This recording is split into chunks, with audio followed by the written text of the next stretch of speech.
سلااوتان لێبێ بەڕێوەبەرایەتی ڕۆشنبیری و هونەری سۆران دیارە ئەمڕۆ یەکەمین فیستیڤاڵی شیعری لە نێو هۆڵی بەڕێوەبەرایەتیەکەی سازەکات بە دروشمی لەو شەوە بۆ ئاسۆ بۆ 14 شاعیری هەرێمی کوردستان کە لە شارە جیاوازەکانی هەرێمی کوردستان کۆمەڵێک شاعیر کە لە ماوەی چەند ساڵی ڕابردوو نووسین یاخود خاوەن ناوێکی دیارن لێرە لەم هۆڵە کۆکراونەتەوە دیارە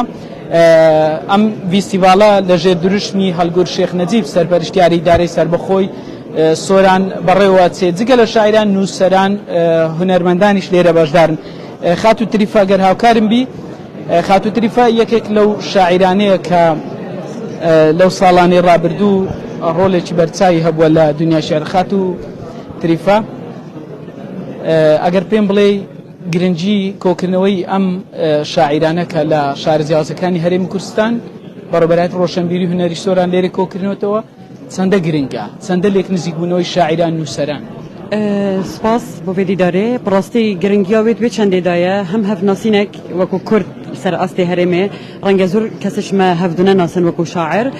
ya duwem jî giring e bû peyva Kurdî giring e bû mêjoya Kurdî em hevdû binasîn ziyadtir em karê li ser hindê bikin mêjoya xebata kesên Kurd binivîsîn hem wekû şair hem wekû mêjû yanî bi rastî me kesanên başin heyn ser astê herêmê wekû şair wekû çîroknivîs dîdara wan gelek ve giring e bi taybet li ser vî demî ku افرو دا دنیا سوشال میدیای وکریه هم پیوا کردی هم شعر هم هنر زور برف کالی بچیتن اف دی داروت که تا جاره کدی هم شعر هم پیف جاره کدی پیز خوب زفریته و سپاسیا اداره سر بخویا سورند کیم بو دی داره هنری و شعری سپاس زفت تریفا یک للشاعران هنرمندی پر ازمون جوان محمد طه اکری لیریا یا خو بخیر بید دوستان پیامت سیه لم فیستیڤالە شیعریەکە ئەمڕۆ لێرە لە سۆران بەڕێوەچێ. زۆر سپاس ڕاستی دەلی وەکو خۆشاوڕ و کاورا میوانین وەکو هونەرمەند divê fîstîval û kûrêxwendinê şerî da û helbestxwendinê zor giring e bi rastî ku ev kûre ev semînare hebin da ku helbestvanê me nivîserê me dîsa werçerxanê biketin bo nivîsîna helbestanî yan ku kawî çixam heye di naxu hişêwî da yan ku hizrawiyanî da dîsa pêwîst e ku ev kurê şerî bêne danan da ku hizr bi aziriyet bu careka dî danûjen bibîte ve da harîkariya wî bête kirin harîkarî helbestvanê şerî bête kirin da ku dîsa tiştên ciwanûnî bîntedî û binkarê wî helbestê wê nivîsînê sererayî hest û şiyanêtî careka dî hestênî hizrênî bû bên û helbestekanî bû medarê jî û divê bête diyarkirin ku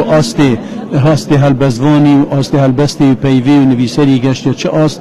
dîsan wekû ez dibînim divan korên şerî da divan festîvala da û helbestxwendinê da ev asta têne diyarkirin. Serkeftin bu her layekî wevîdarîn ev kare zor bibin ev semînare ev korên şerî û helbestxwendinê zor bibin her bû pêş be zor spas.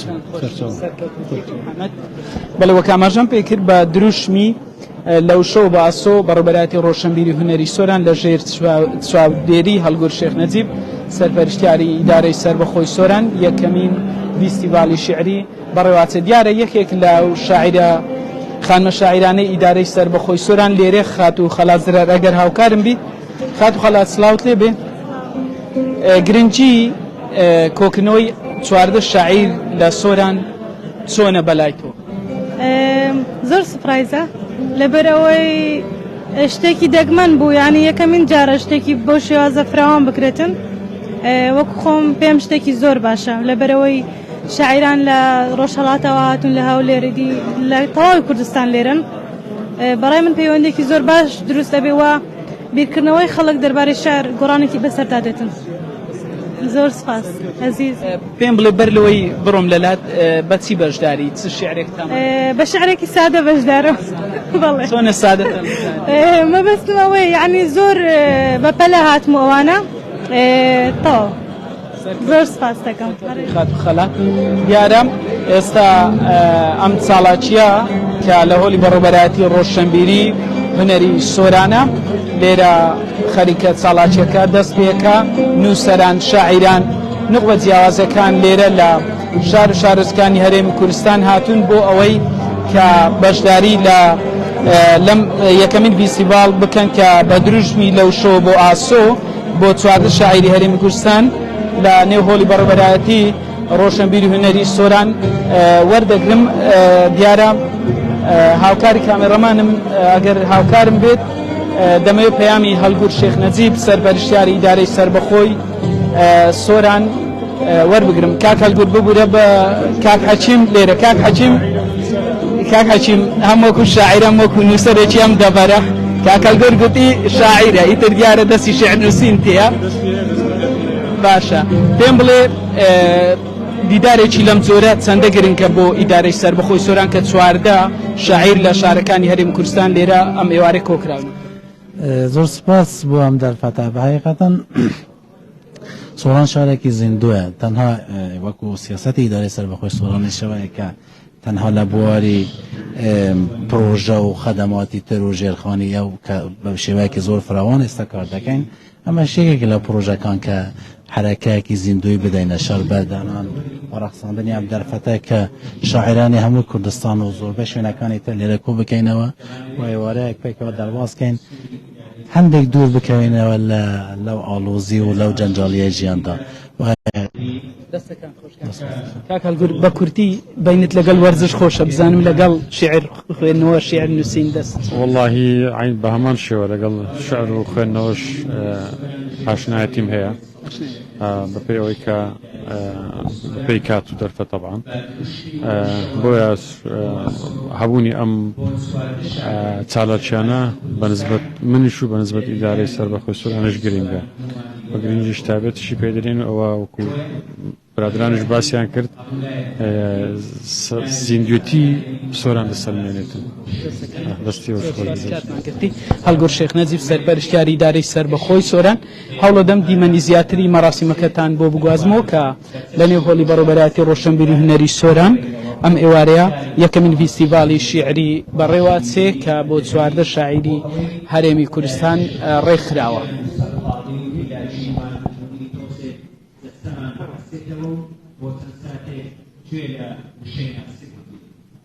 جوانترین دەستێکیش بۆ ئەم دیدارە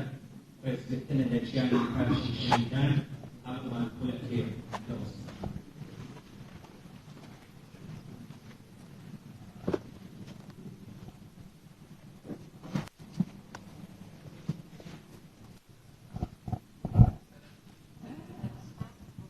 نەوەی بۆ شەهیدان سەربەخۆی بۆ کوردستان بەرهەمداشت.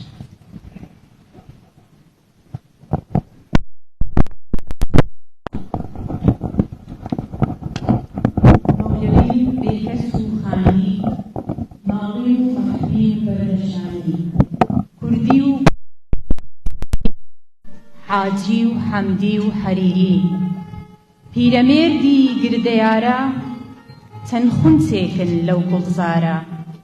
وەک تۆ فەرزندەی ئەو خاکەن بولبولی ئەو خاکە پاکەن ئەو کوردستانەیە یارم بۆ ویە وێڵ و هەژارم. بەڕێزان ئیدارەی سۆران خاوەن چەندان گەورە شاعیر و نووسەری ناسراوی کوردستانە کە لە سەردەمانی خۆیاندا سوارچاکی گۆڕەپانی ئەدەب بوونە. ئێستاش بەرهەمەکانیان لە خزمەت بواری ئەدەبدان و نەبڕاون. هەروەها دەبەرەکەمان مەڵبەندی شاعیرە گەورانی کوردستان بووە و کە هاتوون بۆ دەبەرەکەمان و لێرەدا گیرساونەتەوە وەکو حاجی قادری کۆی و هەژاری موکوریانی و مامۆستا هێمنی موکوریانی و هێدی شاعیر و شێرکۆ بێکەس. ئێستاش داوا لە بەڕێز یوسف عومەر بەڕێوبەری بەڕێوبەرایەتی ڕۆشنبیری و هونەری سۆران دەکەین بفەرمێ بۆ پێشکەشکردنی وتاری بەخێرهێنان.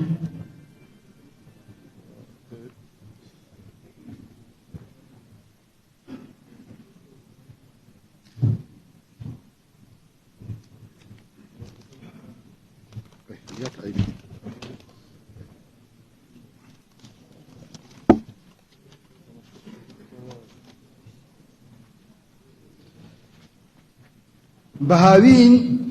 جەستەی خەستەی دەردی گەرمام بە زستان دڵشکەستەی بەردی سەرمام دەمێکە وا لە سەرپێک دەسووتێم لە شەوقی تۆ بە مسلی مۆم و هەرمام ئێوارەتان باش شعر دۆستانی ئازیز خوشکان برایان بەخێر بێن بۆ کۆری شەری ئەم ئێوارەی یەکەمین ڕۆژی وەرزی هاوین ڕاستە ڕۆژەکە گەرمە بەڵام بە پەیڤ و شەو شعری جوانی کۆمەڵێک لە شاعران دڵ و ناخمان نەک هەرفێنک دەکەینەوە بەڵکو پڕی دەکەین لە ئارامی و هەستی جوان میوانانی قەدرگران ئێمە لە بەڕێبەراتی ڕۆشنبیری و هونەری سۆران زۆر خۆشحاڵین کە ئەمڕۆ لە خزمەت ئێوەی بەڕێزداین بە ئەرچی خۆمانی دەزانین پشتیوان و هاوکاری خەون و خولیا و بەهرە و توانە و بەرهەمی ئەو بەڕێزانە بین کە جوان بیر دەکەنەوە جوان دەنووسن کارکردنیان لەگەڵ وێژە و تابلۆ و میوزیک و شانۆ و هەڵبژاردووە خاوەن دنیابینی ڕۆشن و بیری پاک و هەستی مرۆڤایەتی و هەڵوێستی نیشتیمانین خۆشەویستان ئەمڕۆ شارەکەمان سۆرانی فرە چەشن و جوان لە هەموو کاتێک زیاتر پێویستی بە ئامادەیی کار و کۆشش و بەرهەمی ڕۆشنبیرانە ڕۆشنبیران و هونەرمەندان نووسەران ڕۆژنامەنووسان شاعێران ئەکادیمی زانستخوازان هەیە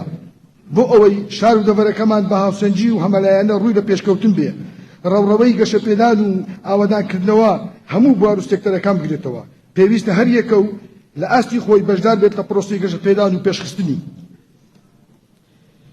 بەڕێزان شەقامەکان چەند جوان بن کۆڵانەکان چەند خاوێن و باڵەخانەکان چەند بڵند بن خزمەتگوزاریەکان چەند لە پێش بن دڵمان ئەوەندە خۆشتر دەبێ بەڵام بە پێشکەوتنی کەلتور و هونەر و ئەدەب و زانست و زانیاری دڵخۆشیمان سەد ئەوەندە زیاتر دەبێ و دەمانگەێنێتە ئاستی شانازیکردن بە توانە و سەلیقەی بەرزی ڕۆڵەکانی ئەو ناوچەیە کە لە مێژووی خەبات و بەرخودان و شۆڕژێڕیشدا سەرمەشق بوون و زۆریش پێویستە لە بزافی هونەری و ئەدەبی و ڕۆشنبیریشدا هەر سەرمەشق بن جارێکی تر بە خێراتنتان دەکەین هیوادارین پێکەوە لەو ئێوارە ڕەنگاڵیەدا لە حزوری ئێوەی خۆشەویست بە هەست و جوان نووسی شاعێرانی بەشدار دەروونمان ئاوەدان و دڵمان ئاسوو دەبێت زۆر سپاس ئێستاش داوا لە بەڕێز کاکەڵیۆر شێخنەجی بکەین بێ وتەیەکمان پێشکەش بکات و زۆر سپاس دەکەین سپاس بۆ هەموو لایەک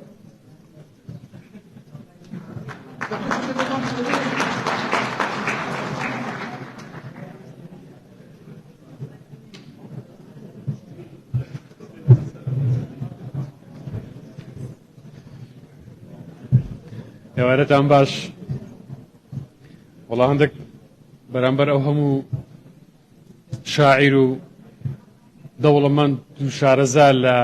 وشەی کوردی لەوانەیە هەندێک قڕز بیتنە من بتوانم بەبێ ڕەخنە دەستان ڕەفسای باپیرتان کرد بەبێ ڕەخنە بتوانم پەیوێکی کورتان پێشکەش بکەم بەڕێزان میوانانی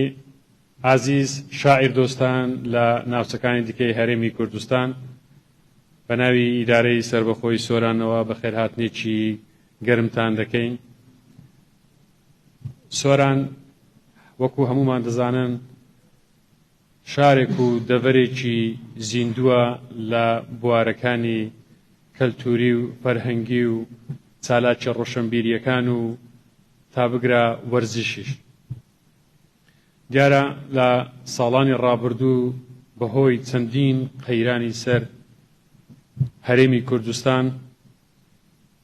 زۆرێک لەم چالاکیە ڕۆشنبیریانە نەتوانراوە وەکو پێویست بکرێتن و سۆرانیش کە مەڵبەندی ئەم چالاکیانە بووە لە ڕابردوو بە دەرنەبووە لەوەی کە نەیتوانی بیتن کەشێکی وا بڕەخسێنێتن بۆ هەوادارانی شعر و بۆ هەوادارانی هۆنراوە و تا بگرە میوزیکیش وەکو پێویست ئەم کەشە بڕەخسێنێتن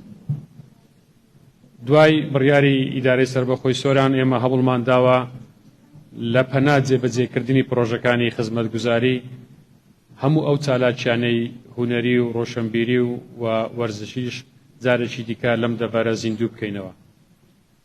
بە خۆشحاڵیەوە چەندین سالاکی لە ساڵانی ڕابردوو پارێکە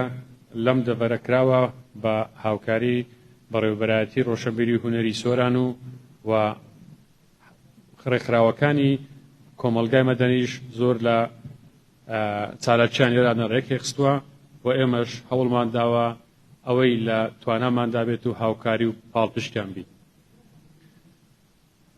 بەرنامەی زۆر باشتریشمان هەیە ئینشاڵڵا لە داهاتوو. ئێمە دەمانەوێت جارێکی دیکە ڕووی ڕاستەقینەی ئەم دەڤەرە لەو بوارانەی هونەری و ڕۆشنبیری و کەلتوری و میوزیک جارێکی کە نیشانی دەرەوە بدەین و زیندوی بکەینەوە بە ڕێکخستنی ئەم جۆرە چالاکیانە. ئەم ڕۆژ ئێمە دوای ڕۆژێکی دوور و درێژ لە کارکردن و سەرقاڵی پێمان خۆش بکە بەشداری ئەم چالاکیە بکەین بۆ ئەوەی وەکو برادران باسییان کرد دڵ و دەروونمان جارێکیکە فێنک بکەینەوە گوێ لە وشە ناسک و خۆشەکان و شعرەکانتان بگرین بچینە دنیایەکی دیکە دوور لە جەنجاڵی و دوور لە سەرقاڵی کێشە و مەشاکیلەکانی کە ئێمە هەموو ڕۆژانە لە ڕووی دەرونیشەوە فشارێکی زۆرمان لەسرە چونکە سیاسیەنیش زۆر جاران ئێمە تووشی حالەتێک دەبین کە هەمومان بێکۆ دەبینە سیاسی بە شاعیران و بە هونەردۆستان و بە هەموو چین و توێژەکان بۆ دەمانەوێت تۆزێکش لە ئەم حاڵەتە دەرونیش دوورکەوینەوە. هیوادارم ئەمڕۆ هەمومان بێکەوە لە ئێوارەیەکی خۆش گوێ لە وشەناسکەکان و شاعیرەکانی ئێوەی خۆشەویست بگرین و بەڵێن ئەوەشتان پێ دەڵێن کە ئەم دیدارە ئیشەڵا لە ساڵانی داهاتوو زۆر فراوانتریشی بکەین لەسەر ئاستی نەک هەر هەرێمی کوردستان بگرێت لەسەر ئاستی هەر چوار پارچەی کوردستانیش ئەم ساڵە شەرێک بخین. من جارێکیکەوە لێرە بە خێراتنی ئێوەی عزیز دەکەم. هیوادارم لە هەر کەم و کوڕیەک کە هەبێتن لێمان ببورن و لە خزمەت ئێوەشدا دەبین و ئەمە بە کاک باپیر ناوی دەبێ نازم کە درن کاک یوسف ئەمە لێم تێک دەچیتن کەسێکی چالاکە و هیوادارین بەبێ کەم و کورتی ئەم چالاکیە و لە خزمەتی ئێوەی دابێت و ئێمەش لە خزمەتی ئێوەدا دەبین. من نامەوێت زۆر درێژە پێ بدەم بۆ ئەوەی زیاتر کات بە ئێوە بدەین تا ئێوارەیەکی خۆش بەڕێ بکەین. جارێککە بە خێراتنتان دەکەین و زۆر زۆر سپاس.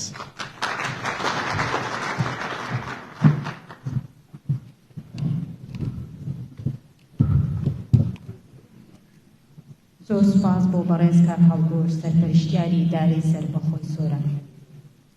وەتەن گیان و سەر و ماڵم فیدای تۆ وە گیانی من کەوێ دەرد و بەڵای تۆ لە پێناوت دەنێم سەر تا بزانی منم ڕۆڵەیەکی ئازا و بۆ وەفای تۆ. ئازیزانمان ئێستاش بەیەکەوە گوێ دەگرین لە وشە ناسکەکانی شاعیرە عەزیزەکانمان کە ئەمڕۆ بەشدارن لەگەڵمان. داوا لە شاعیری ئازیز کە لە شاری هەولێری خۆشەویستەوە لەگەڵمانە سمکۆ محەممەد دەکەین بە وشە ناسکەکانی بفەرمێ بۆ پێشکەشکردنی شعرەکەی.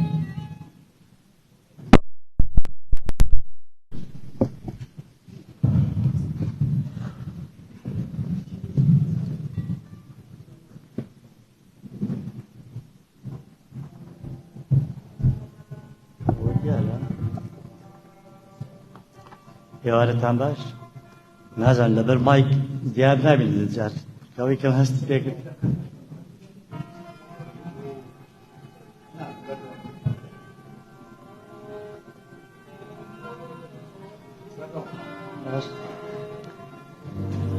لە خزمەتتان دەم بە چەند پۆستەرە شارێک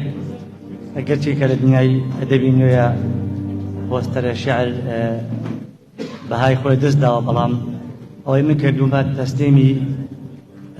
گەمەی زمانەوالیم کردووە. هیوادارم قیمەتی ئەدەبەکەم دابێ. نیشتیمان لە بۆنەیەکی نیشتیمانیدا کۆمەڵێک مردوو بە پێی خۆیان دەڕۆیشتن، زیندوەکان ئێرەیان پێدەبردن، کۆچەریەکان وتاپیان دەچێشەوە، سەرۆکیش بە دیار تەلەڤیزیۆنەوە پێدەکەن. جەنگ جەنگاوەرێکی تەنیا لە جەنگدا شێت بوو کاتێک گەڕایەوە ماڵەوە لە ناکاو دەستی کرد بە گیرفانیا نەخشەی وڵات و وێنەی مناڵەکەی خۆی ون کردبوو پێشانگا کوڕێکی تەنیا تابلۆیەکی خۆڵەمێشی خۆی فڕێدا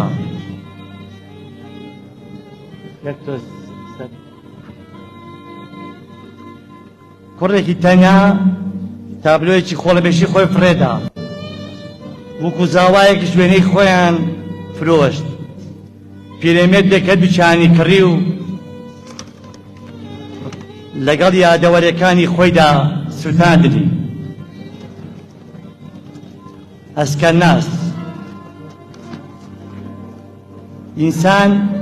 ئاژەڵێکی چاوچنۆکە نە بە مۆزیک مەست دەبێ نە لە ئاس ئەسکەناسش چاو دەنوقێنێ ژن سۆفیەکی تەنیا تەسبیحاتی دەکرد نووسەرێک بە دیار کتێبەکانی خۆیەوە دەگریا سەربازێک دروشمی هەڵدەدا ژنێک بەدەم بە کلاسکردنەوە سینگ و مەبکی خۆی دەدایە بەر دریفەی مان تفی لە هەمویان دەکرد زریان درێختێکی تەنیا لەنجەیە کرد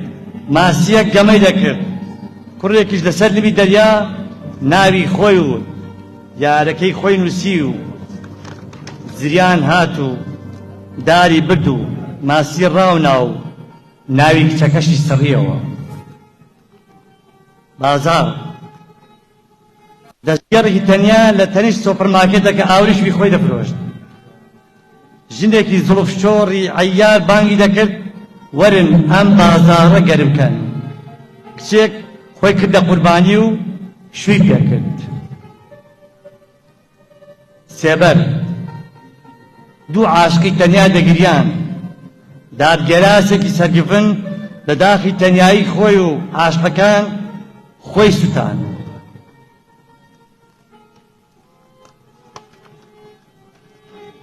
شار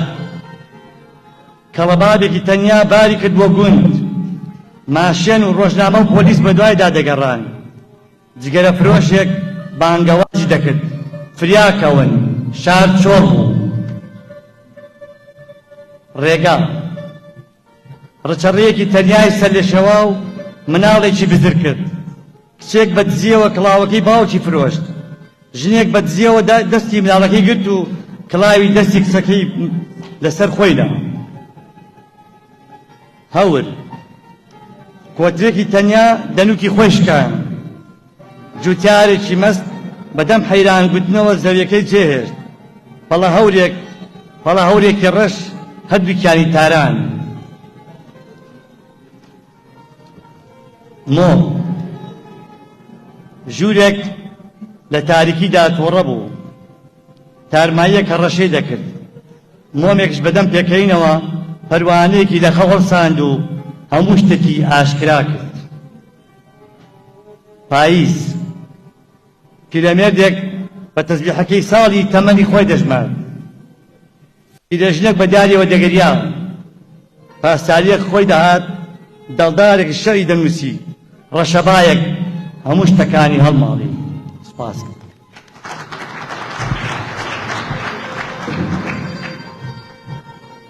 زۆر سپاس بۆ کاک سمکۆ محەممەد میوانانی بەڕێز ئامادەبوانی خۆشەویست شەعر دنیایەکی تایبەت بەخۆی هەیە دڵنیای گوێگری تایبەت بەخۆشی هەیە بە ڕۆژگاری ئێستاشەوە بۆیە بە تامەزرۆیەوە لەم دیدارەدا تەواوی شار و شارۆچکەکانی کوردستان ئەگەڕێین و کۆمەڵێ وشەی جوان هەڵ ئەبژێرین و پێشکەش بە ئێوەی بەڕێز و خۆشەویستی ئەەکەین لە دوای هەولێری پایتەختی کوردان دەچینە شاری دهۆکی ڕەنجین لە ئەدەب و هونەر یەکێکە لەو شارانەی کە بەرهەمێکی گەلێ جوانی هەیە لەم ئێوارەیەدا سەلام بالەیی لە دهۆکی خۆشەویستەوە بابێت پەیوەکانی پێشکەش بکات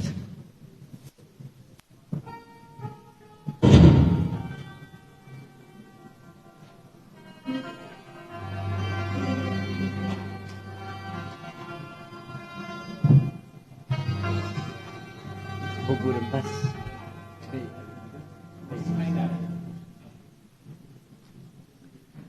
افدمه و باش گلک سپاس بو ریک خرد و ایواریه کو همی افهل بزوانه الهمی باجر و باجرگین کردستان کم کرین تایبت بو ما مصابا پیری کو براستی و دگل حواله توی خمگ آمازن اش و یکی خور بری شعر خو کبلگا بجی که دخینم وکی آگا کسم کوی دایکا من ام گلک جار و جیری خودی کرین خوزی و جار کاندید با دا اشیا با من دنگ خدا بایه من تو جود گزیان دناسی تکی و وندا کرن هورا تیا جاران ناکوی سردستت من تا چشمن دی دل کی و بویی هناسا منو تا به هورا تاد کشان نها برف جگبونه دچی او چقدر هدی مجهف دور دکت تلبیره چند میانسبی جریهن من هلکشانه قی حزات الوانینه پلا وک خزای بمینم